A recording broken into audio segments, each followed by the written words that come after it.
A reading from the Gospel according to Matthew. As Jesus sat at dinner in the house, many tax collectors and sinners came and were sitting with him and his disciples. When the Pharisees saw this, they said to his disciples, "Why does your teacher eat with tax collectors and sinners?" But when he heard this, he said, "Those who are well have no need of a physician, but those who are sick. Go and learn what this means.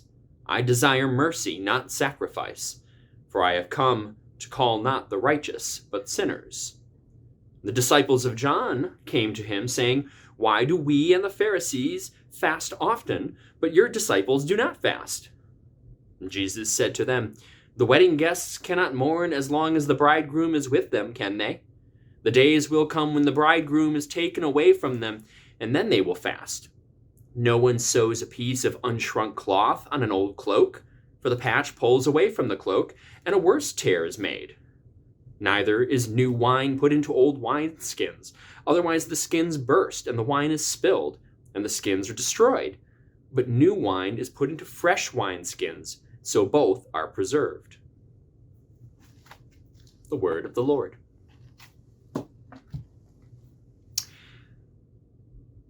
It's funny, I'm hearing this passage anew. Never really thought about it this way before, but it kind of seems like people are coming after Jesus on all sides in this story. You've got the Pharisees coming at him from one side, saying, "You're not doing things the way we do them, therefore you're wrong." You think he might be able to turn to his friends, his colleagues, John the Baptist's disciples, but they likewise are saying, "Jesus, you're not doing things the way we want them done, the way we do them, therefore you are wrong." And my mind is brought to what a small family and what a small community we would be if we insisted that everyone does things the way we want them done and the way we think is right, and we demand universal agreement as a pretext for being in community. Notice Jesus doesn't buy into that argument. Jesus knows that if he were to insist on strict agreement among all people in all things, he would have a community of one, himself.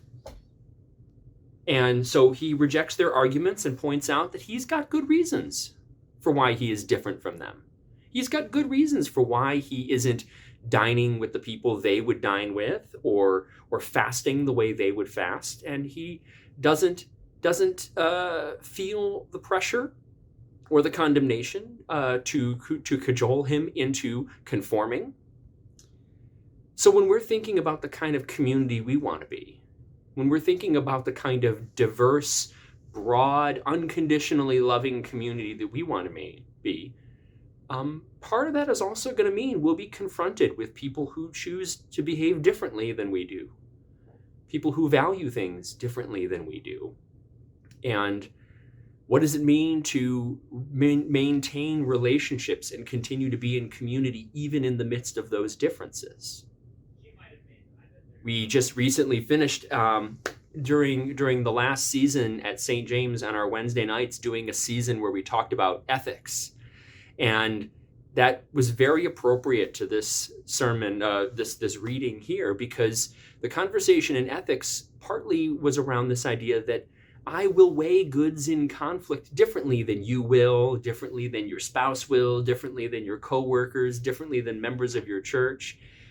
When we are given the tough choices in this world that we all have to make, if we insist that we would all weigh everything the same way, and that if not, it means you're unethical or you're immoral. But instead, this comes at it from the standpoint of saying, from Christian ethics, it's understanding that we will weigh goods in conflict differently than one another. And we should understand it doesn't make you a bad person because you're trying to make an ethical choice but would do it differently than I would. So Jesus, in his own way, in this story, stands up and is willing to say, this is why I've made the decision of who I will dine with. This is how I made the decision of how I will dine. And I'm not going to do it the same way you would do it. But nevertheless, he invites them into being in community with him. That we have that same approach in our communities. Amen.